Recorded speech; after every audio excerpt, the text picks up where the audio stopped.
Welcome to the Deep Dive. We're here to cut through the noise, give you the essentials from the latest data. Today, we're plunging into the global infection prevention products market. Mm. Now, this isn't just, the hand sanitizer maybe sitting on your desk. It's a huge, really critical sector. It became absolutely central, didn't it, during recent global health events. And what's fascinating, really, is its path. It's on this remarkable trajectory for steady, long-term growth. Exactly. And just to give you a sense of the scale, I mean, back in 2021, this market was already valued at nearly $28.6 billion. And when we say infection prevention products, well, it's a broad category. It covers everything: personal protective equipment, masks, gloves, things we all got very familiar with, but also advanced sterilization products for hospitals, powerful disinfectants for public spaces. It really spans medical, commercial, even, our daily public life. Right. And our mission today to this deep dive is to really peel back those numbers. We want to get a handle on the regional dynamics, understand why this market isn't just big business, but why it's so significant. Significant for your health, for economies globally, and, well, for the future. There are some really compelling stories hidden in this data, and we're going to try and surface those for you. Okay, let's unpack this then. We have the 2021 number, almost $29 billion, but where's it headed? The projections for the whole market are, well, they're pretty substantial, shows consistent expansion. By 2025, it's expected to climb over $34 billion. And if we look further out, say, to 2033, we're talking nearly $49 billion. That's a compound annual growth rate, the CAGR, of about, 4.6% year after year. Yeah, roughly 4.6%. And what's fascinating here is, like you said, these aren't just numbers plucked from thin air. They really reflect this strong, sustained demand. And it's driven by some crucial evolving factors. Think about global healthcare reforms pushing for better safety standards. That's one. Then there's continuous technological innovation, smarter, more effective products coming online all the time. And of course, enhanced pandemic preparedness. That's become a huge priority worldwide. All of that, plus just this growing global awareness, really, of how critical infection control is. It builds this really robust demand. It feels like a systemic shift. Okay, let's pivot then. Let's look at the regional breakdown. We had to start with North America, right? It's Yeah. definitely the powerhouse, still dominating this global market. Absolutely, no question. North America's sales, just that region alone, hit over 11.6 billion back in 2021. And this isn't some temporary lead. It's projected to grow pretty steadily, nearly 13.7 billion by 2025. And then looking up to 2033, we're forecasting almost $19 billion just for North America. That reflects a solid CAGR around 4.2%. And inside North America, the U.S. is, well, it's undeniably the giant. Revenues there were over $9.2 billion in 2021, on track to hit almost $10.9 billion by 2025, and the projection for 2033, nearly $15 billion.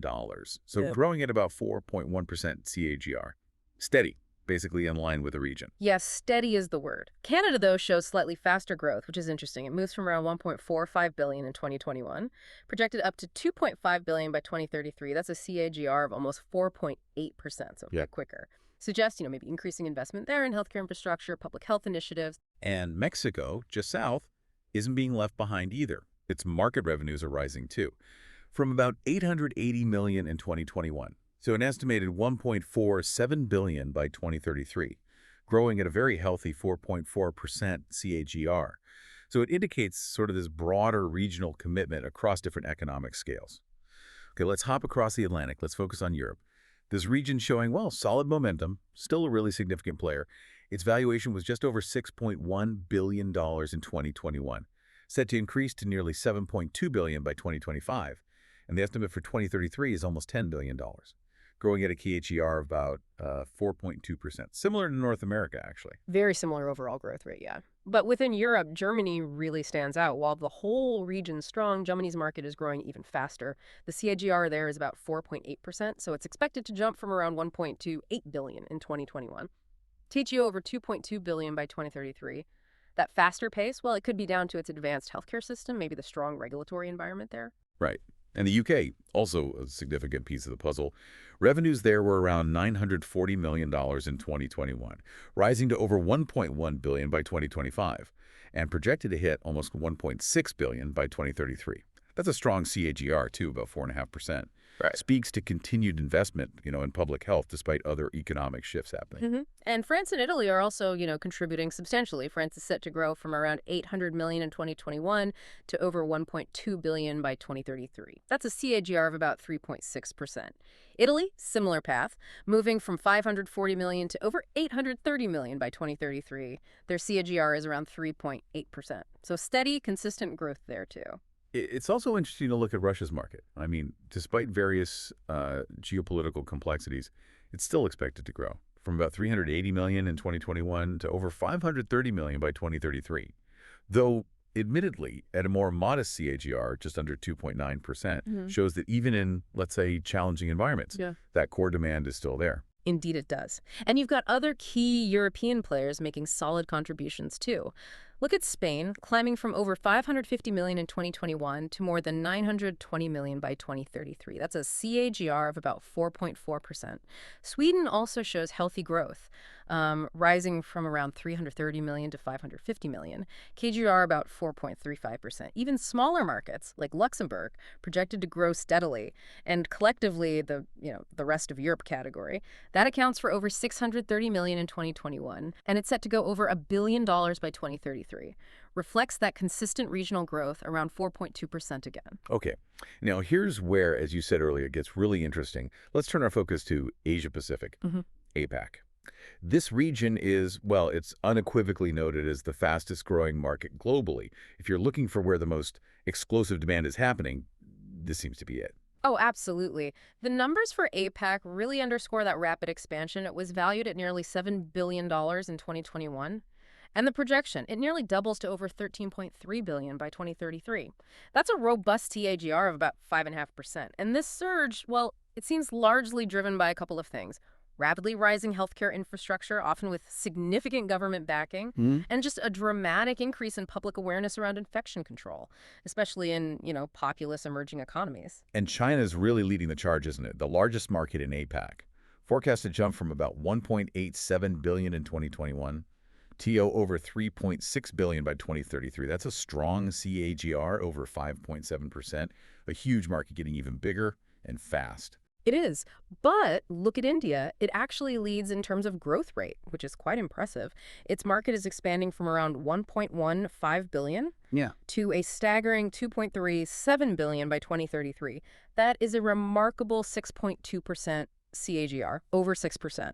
It really indicates a massive push in public health, maybe a growing middle class, prioritizing hygiene. It's a really compelling case study. And it's worth mentioning, too, places like Singapore and Southeast Asia generally.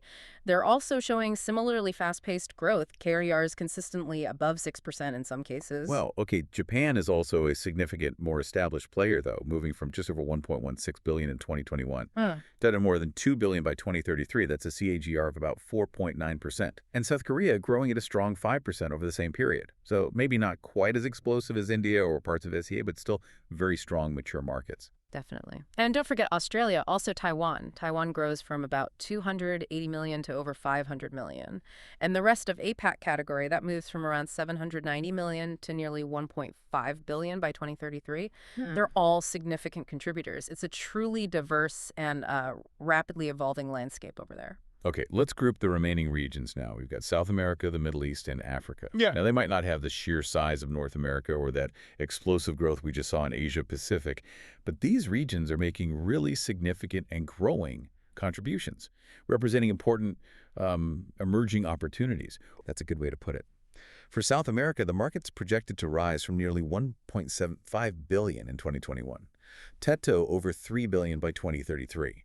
Growing at a strong 4.9% CAGR overall.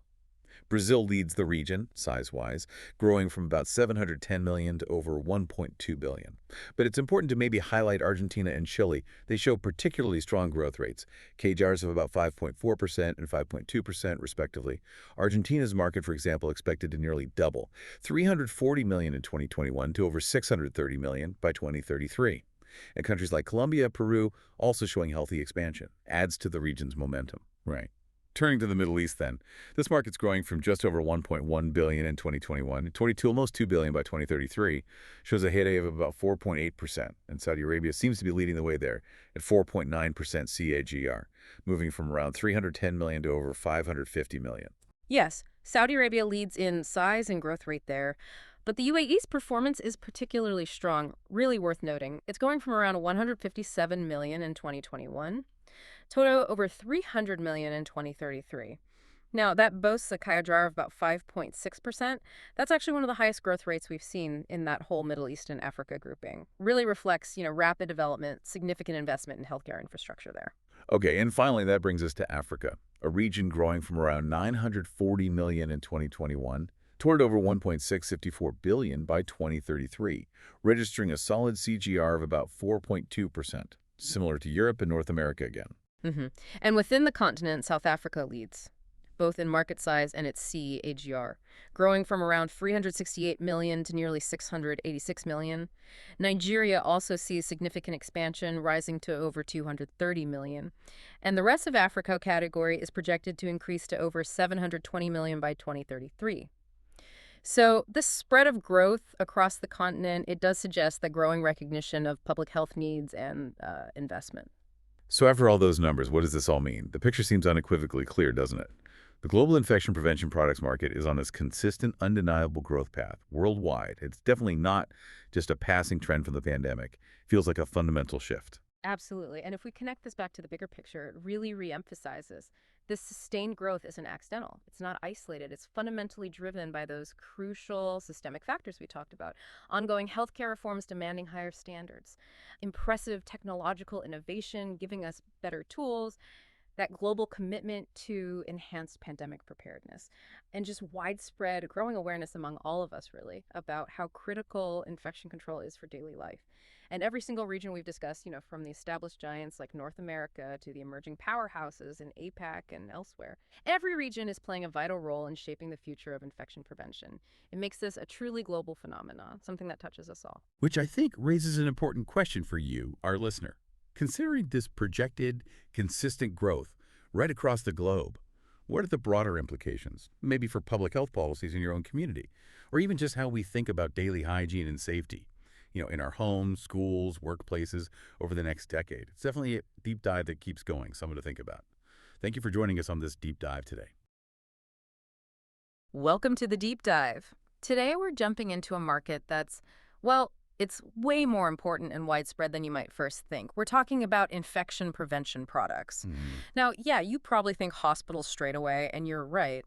But our sources show this sector actually shapes our daily lives, often in ways we don't even notice. Right. So our mission today, let's unpack the key drivers, the big obstacles, and some really kind of mind-bending future trends from the material we've looked at.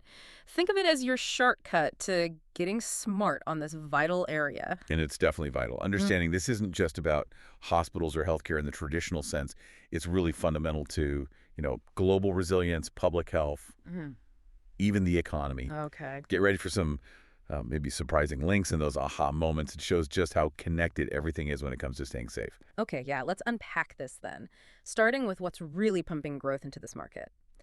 The sources point to a few big things. And the first one, maybe a bit under the radar sometimes, is this ongoing issue of hospital-acquired infections. HAIs. Big problem. Huge. We're talking infections people pick up while they're already being treated for something else. And it's not just a health issue. The cost is staggering. Oh, absolutely. Billions. Billions, yeah.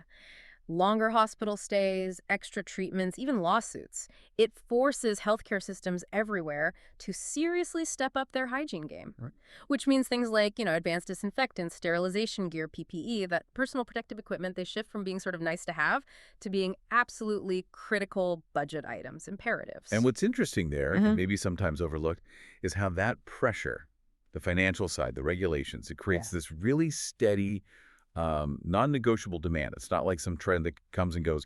It's basic operational stuff for any hospital or clinic. Yeah. That gives the market a lot of stability.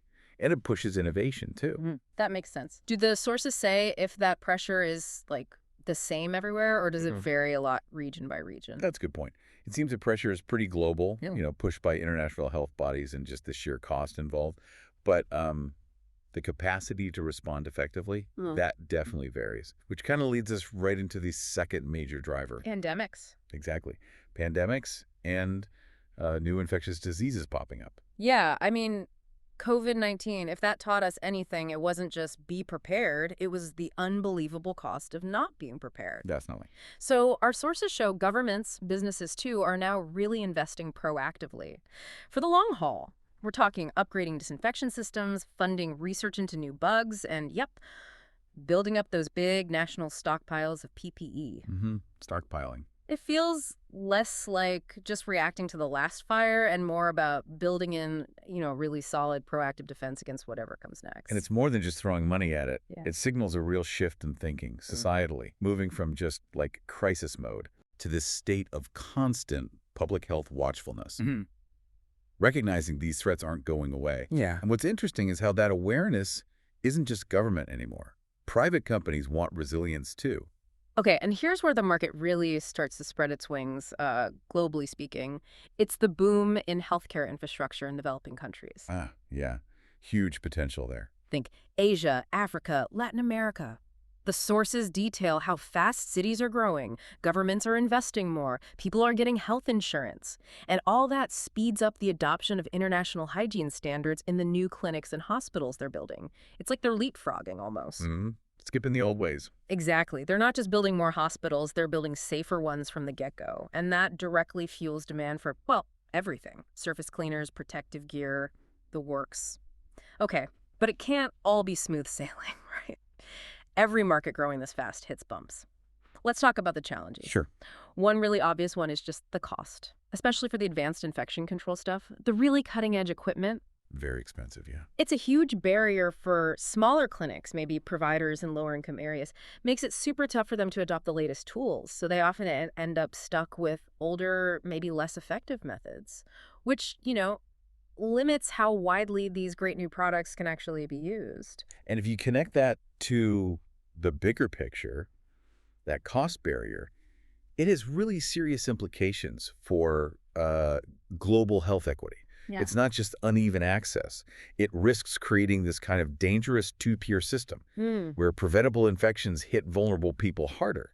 And those local outbreaks, they can then bounce back and affect everyone globally. It makes you ask, doesn't it? Yeah. Is there a point where the cost of not preventing is actually higher than the upfront investment? That's a really critical question. And then there's something we all remember vividly from COVID. Oh, yeah. Supply chains. Crippling supply chain disruptions. The sources really underscore how fragile that whole global system turned out to be. We saw shortages of everything, not just N95 masks, but disinfectants, even the basic raw materials to make them. It was a wake-up call. Definitely. Sources mentioned, hospitals in rich countries basically bidding against each other for simple supplies. Chaos, like every country for itself. That kind of volatility, it hits our ability to prepare for the next thing, and it shakes confidence in the market when there's an emergency. That whole experience really drove home how interconnected, but also how vulnerable these global supply chains are. Yeah. Especially when you get a massive, unexpected demand shock like that. It's definitely forced a rethink of that whole just-in-time model for critical stuff. Right. And finally, there's a challenge that's less about the tech and more about the people. It's the lack of awareness and proper training, especially in underserved areas. Crucial point. The sources stress this. You can have the best products in the world, but infection prevention only works if the protocols are followed. And without good training, constant reinforcement, those protocols just fall apart. It undermines the whole point. It's like having a high-tech tool, but nobody knows how to use it properly. Yeah, and that raises such an important point. We tend to focus a lot on the shiny new tech, the products, but this is a reminder that, human factors, education, sticking to the rules, ongoing training, they're just as crucial, maybe even more so. People are the ones who make it work or not work. Absolutely. Okay, so despite those hurdles, the future here looks pretty dynamic. Lots of exciting innovation changing how we think about health and safety. Let's switch gears to the trends. Yeah, okay. First one that stands out. Antimicrobial coatings and surfaces. The sources explain these are being built right into hospitals, public transport, and other settings. Yeah, self-cleaning surfaces almost. Sort of. They actively stop microbes from growing. Maybe they release tiny amounts of antimicrobial stuff or just physically disrupt the bugs. The point is, it reduces the need for constant scrubbing and spraying. Yeah. It changes the whole game from just reactive cleaning to like active built-in protection. And what's really interesting there is this shift in approach it represents. It's passive prevention, Right. making the environment itself safer inherently, instead of relying only on people constantly cleaning.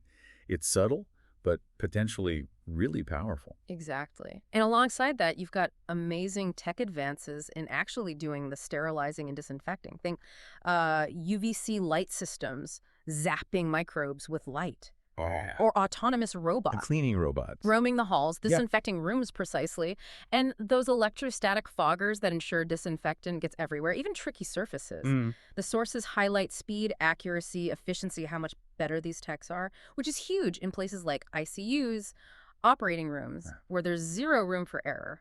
And those advances, they feed directly into that constant push for more precision, more safety, especially those really critical healthcare areas. They're pushing the limits of germ killing, basically. Yeah. Reducing human error, getting disinfection into places maybe manual cleaning misses. Okay, now here's where it gets really interesting and starts hitting closer to home for you listening.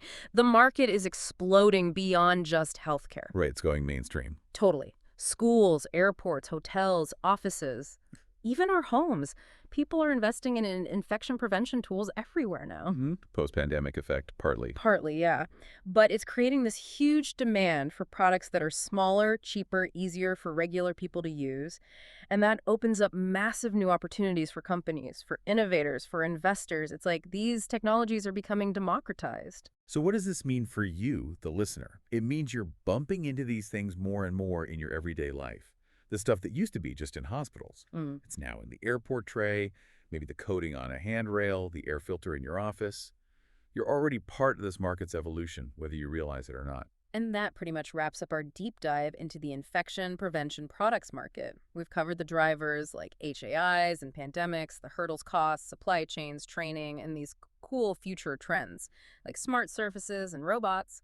Hopefully this gave you a quick, sharp understanding of a sector that's, well, it's just fundamental to global health. Yep. And your health, too. And maybe a final thought to chew on as you go about your day. Think about how this growing integration of infection tech into all our spaces, not just hospitals, how might that change how we think about public health? And maybe even our own personal responsibility. Does more tech make us safer or maybe just more reliant on it? Something to consider? That's a great question to end on. Thank you so much for joining us on this deep dive today. Keep asking questions, keep learning, and we'll catch you next time.